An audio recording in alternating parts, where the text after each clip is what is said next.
Today I thought I'd look through some comments on Quora about INFJs and ENTJs in relationships, and to see how much they compare with my personal experience. As opposed to going through one specific comment, I thought I'd pick up on different points that people talk about in general, as there are many different points that people talk about. I'll start by talking how both types are similar, and then I'll go into some of the differences and how they can be overcome, and how I've personally overcome them myself. First off, both types have NI, INFJs as dominant and ENTJs as secondary. This means that they have a similar way of viewing the world. It means that they both enjoy bouncing ideas off of each other and can talk about concepts and theories. Next is that they both have SE, though not very high up their function stack. It means that they like spending time doing sensory activities. Because ENTJs have it third and INFJs have it fourth, it means that neither are necessarily that good at using it naturally, which means that it's a good area for them to bond over. I know that I enjoy going for motorbike rides with my partner. I enjoy going for walks in nice scenery. I like enjoying the nice weather that we have together. And just discussing random things, nothing too deep, just how things are at the moment. The TE that ENTJs have dominant and the FE that INFJs have secondary can complement each other very well in certain scenarios, because they're both focused on what is best for the tribe. An example would be having friends round. The ENTJ's TE will be focused on making sure that we have all the supplies that we need, that the space is suitable, that there are enough chairs, what time everybody's going to be coming round, that sort of thing.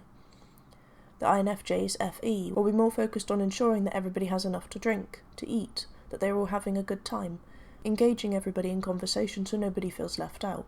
So both TE and FE will work in tandem to ensure that everybody's needs are met and that everybody has a good time. INFJs need time to extrovert, although they are introverted.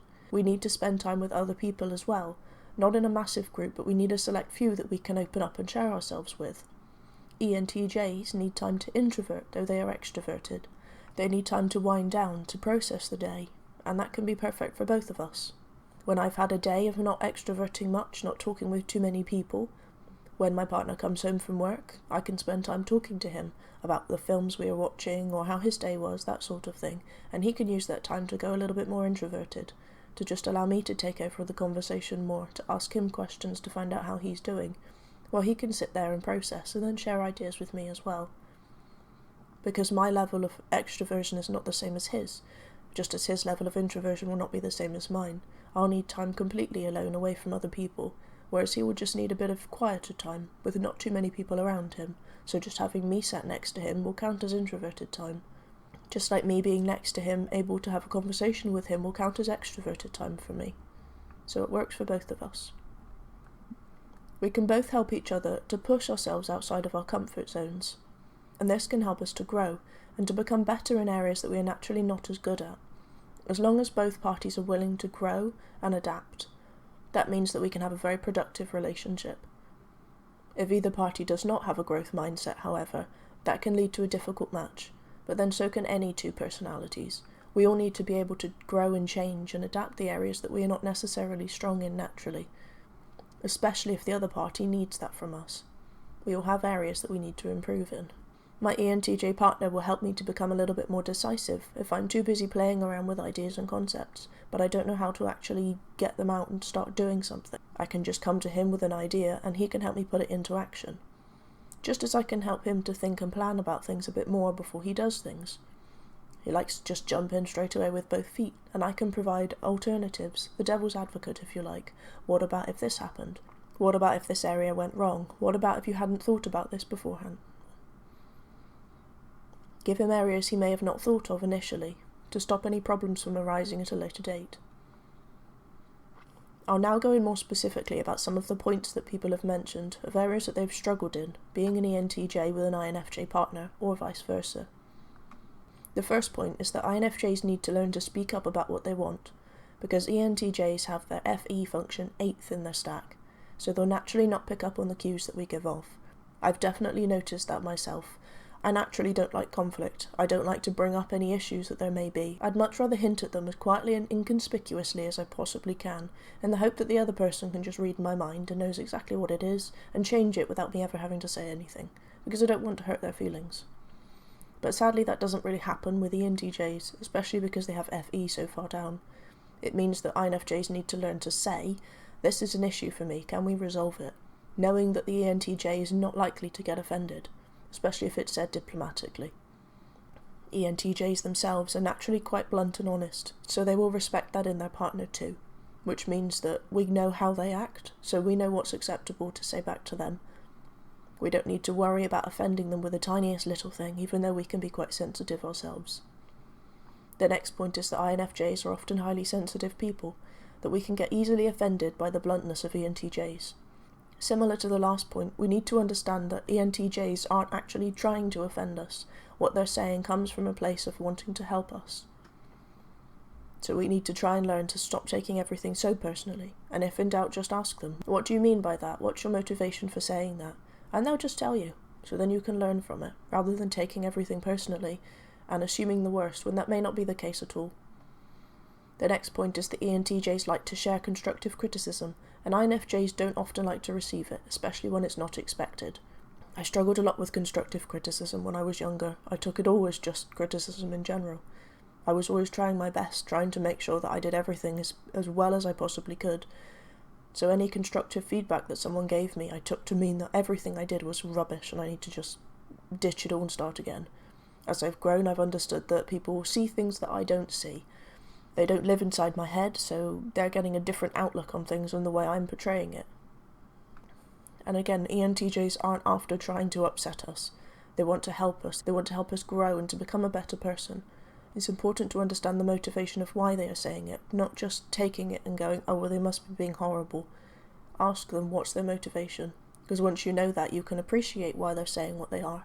You can understand their point of view and see that they're actually trying to help. It's a sign of respect, it's a sign of love, and you can maybe take it in a better way than initially. The next point is that ENTJs are focused on doing first. Their dominant TE makes them want to get out of bed and crack on with the day straight away, whereas INFJs need time to process and to plan with their dominant NI before they start the day. I'd say this would probably be more of an issue if my partner wasn't working. If we were both at home all the time, that would be more of an issue because he would want to get up and crack on, whereas I do like a bit of time in the morning. But the way that our schedules work, it means that things work out a lot better. My partner gets up and shoots off to work quite early. He meets up with his friends and chats to them before he starts work. I get a bit of time in the morning to listen to YouTube, listen to music, paint, whatever I'm doing before I start my day. So I get that time in the morning.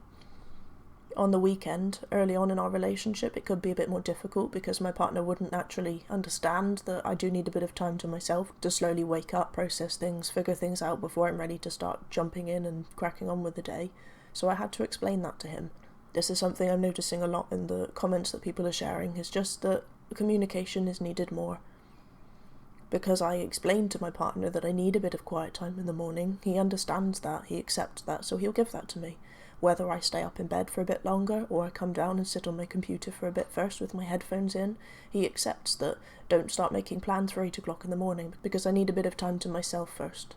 The same thing as I appreciate that he wants to get up and crack on with the day, so maybe he can have a couple of things to do first thing in the morning. He can go out for a bike ride, go and meet his friends, or that sort of thing. We know what our needs are, so we're able to make sure that each other's are met. The next thing is that INFJs don't naturally want to be open about everything. They want to keep their emotions hidden and pretend that they're fine, whilst expecting others to pick up that something is wrong, and to fix it without the INFJ actually having to confront them. I mentioned this a little bit earlier. I think that because INFJs are so good at reading other people, we almost assume that other people must be good at reading us as well, even though we're quite mysterious and quite hard to read, especially when people first meet us. We can't expect ENTJs or anybody else for that matter to be able to pick up on what's wrong. Over time, my partner is now able to see that something is wrong. He can't always tell what it is, but because of my body language, my tone of voice, that sort of thing, he can take one look at me and go, something's up, I know it is. But this isn't something that necessarily comes naturally for ENTJs. I think they need to spend a lot of time, build up a good relationship with respect and trust, and then learn to pick up on the different tone I'm using when I'm talking or how my body language is slightly different. That's not something we can expect, so we shouldn't expect anybody to just be able to know that something's wrong, pick up immediately on what that is and run off and sort it. We have to learn to get out of our comfort zones in that area and say, hey, this is an issue for me, can we sort it please? whether it's to do with the ENTJ themselves or it's to do with something completely different. I know that's not a natural strong point for INFJs. We don't like to just talk about our feelings. Sometimes we don't even understand what they are. But again, going back to communication, I've had to say to my partner, I know something's up, I don't really know what it is, so you can't help me solve it currently. Can I just bounce ideas off of you, or can I just have a couple of minutes, half an hour to just figure things out, journal it down, whatever, and then I can come back to you knowing what the problem is. Having FE means we are not naturally good at figuring out what we're feeling, what our emotions are, unless we extrovert them somehow by talking to someone, journaling it down, listening to some music and identifying, oh, that's what I'm feeling. So sometimes we need that space. And my partner understands that now. He knows that he's not straight away going to get an answer if something's wrong. Half the time I don't even realise myself until he says, oh, something's up. Then I can identify and go, oh, actually, you're right. I don't know what it is, but yes, I can see now something is wrong. So now that he's aware that I'm not just going to straight away come out with, here's the issue, let's solve it, which with his TE he'll naturally want to do. He'll want to jump in and fix it as soon as possible. He knows that sometimes I need that time. But then on the other hand, when I do have an issue and I do know what it is, I need to learn to go to him and say this is the issue, and also this is how I'd like it to be resolved, this is what I need from you, whether I need him to hug me, whether I need him to make dinner for me, whether I need him to go and talk to someone for me, whatever it is. ENTJs are desperate to help. They're extremely loyal and very respectful of their partners, something that can often be unmatched with other personality types. But no, they're not naturally good at figuring out how to solve the problem. They might pick up on what the problem is, but then they're just going to run through all the things that are most efficient for them. Well, then we need to do this, we need to change that. Whereas maybe all you need is something more emotional from them. You need a hug, you need time to sit and vent, and you need to share that with them, to say, actually, babe, I just want you to sit down and listen to me whinge and moan about this person for 10 minutes, get it out of my system, and then I'll be fine. As long as they're aware of that, they're happy to do it. That's my experience anyway. They just need to know how to fix it. Once you tell them, they're happy to do that. Another point I noticed quite a lot in the comments is that ENTJs are more focused on working than the home environment. A lot of people have said that ENTJs are happy to work all of the time, do lots of overtime, work long hours, because they really enjoy providing for their family and they're very good at it. But when they come home, they almost pull back and expect their partner to do a lot of the housework. I'm not sure if that's a common thing for ENTJs, or whether it's just the one that does the most work in general. Yes, I do notice that too, but then I work less hours than my partner does, whether that's how their brain works. He goes out, he earns most of the money, he works a lot longer hours than I do, so he comes back, and of course I've worked less hours than him, therefore I need to do the work at home. I think again it's one of those communication things. If that's a big issue for you, if you're working the same amount of hours as your partner, and then they come home, put their feet up and expect you to run around cleaning up the house, cooking dinner, putting the washing on, then maybe you need to have a conversation and say, hey, while I'm cooking dinner, can you do the washing, please? Which again, as I've said before, is not naturally something INFJs are good at, so potentially this is why this is noticed as a big issue. We don't like to say when something's wrong, we'd rather just keep quiet and crack on and do the work, because we don't want to start an argument. But as we get to know our partners more and grow, we can understand the best way to say things so that it's unlikely to start an argument. Don't just call them a lazy sod, because that's likely to get them back up. But saying, hey, I'd really appreciate it if you could help me do this while I'm doing something else. It would really make life a bit easier for me and I'd really appreciate it. Then I'm sure they'll be more than happy to help. Because the other thing that was mentioned with this comment is that INFJs will put up with this to avoid confrontation, that they almost like becoming martyrs. Again, I'd say that's probably due to our FE. We don't want to start confrontation, so we'd rather just put up with this and moan and complain quietly. But that doesn't get us anywhere, because the ENTJ is not aware that there's an issue. They don't pick up on those tiny little cues because they don't have FE high up. They expect you to just say, hey, this is a problem for me.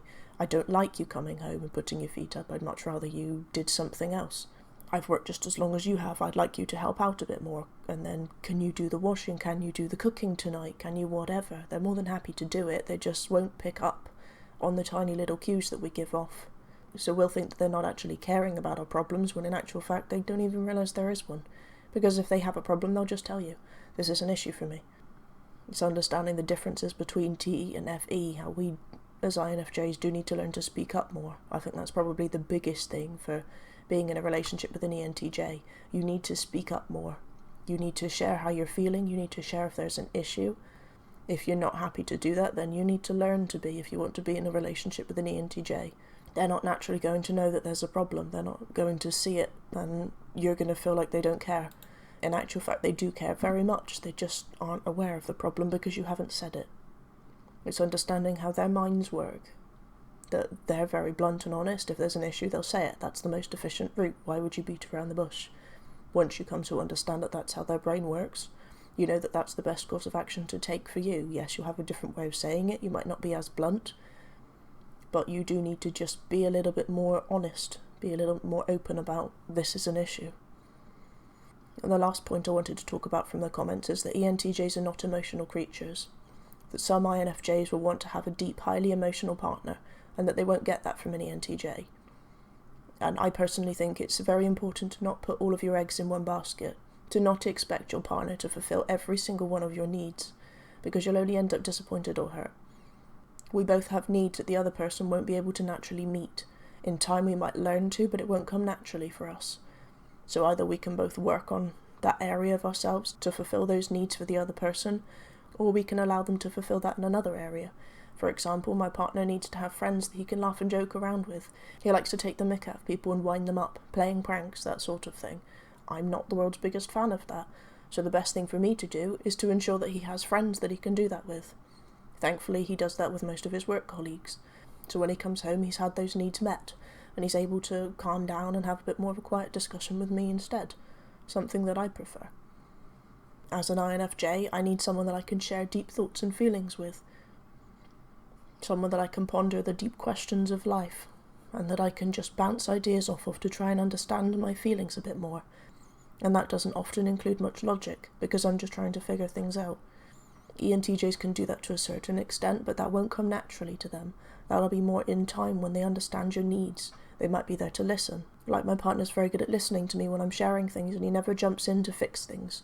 He knows that I just need to vent, and if I want him to fix something, I can say, hey, can you provide a solution for me, please? But he knows that he needs to just listen to me in that moment, because that's what I'm wanting. But he won't be able to do that all the time with everything. If I'm trying to understand my emotions and I need feedback from someone else, he might not be the best person to turn to. In that case, I then need to have somebody else in my life that I can go to. I tend to go to my ENFP mum. I can bounce ideas off of her. I can share any deep thoughts and feelings I have, and she can help me to understand what those mean. She can help me to extrovert my feelings and then be able to turn back in on myself and understand what I'm feeling at the moment. We shouldn't put all of our expectations onto one person, and I think that's very common for people to do currently. I think movies and books and TV programs that show romance show that we need to get everything we could ever possibly want or desire from that one person, from our better half. But I just don't think that's realistic. I think that only makes us feel unhappy because our needs will never completely be met. We are all different people. Also, none of us are ever going to be perfect at reading and understanding other people and what they want. I think that's why we need to learn to communicate with each other, not just for INFJs and ENTJs, but all personality types. Not everybody is the same, so not everyone will have the same experience that I've had with my ENTJ partner, but I found that as long as I am honest and that I share what I want, I share the expectations I have, then everything works out. When I'm open and communicate what I need, and I make sure my partner can do the same, then both of our needs will get met. I don't force him to become a mind reader to figure out what I want because I'm too scared to share anything. I know I used to be like that, but he's really helped me to grow in that area. I've learned that I need to be honest, and I need to say what I'm feeling, and if I can't do that, then I need to say I need some time, go away, figure out what I actually want, and then I can come back and ask it of him. I know that he wants to make me happy, and at the end of the day, that's all that matters. Yes, we will clash at times, but so does everybody, so does any personality type. Even the so-called perfect INFJ and ENFP pairing, they're going to clash many times too. I think as long as we both share that we have any problems, then we can work through them and continue to grow. I think it's far too close-minded to dismiss a potential partner based solely on their MBTI. On paper, INFJs and ENTJs may not be the most perfect match. Lots of people have said, oh, it could be difficult, you can try, but it might be hard work. I just think in reality, with open communication from both parties, anything can work. I don't personally believe that love is an emotion. I believe it's a choice that we make every single day, to choose to love that other person no matter what, despite all of their imperfections, despite the little areas that they bug you. As long as they don't do anything big that goes against your values, then I believe that anything can work. You both need to have that growth mindset. You both need to want to understand the other person. You both need to be able to listen, to hear the other person's point of view. I think that's important. As long as you can do that, anything is possible. Anyway, thank you for your time as always.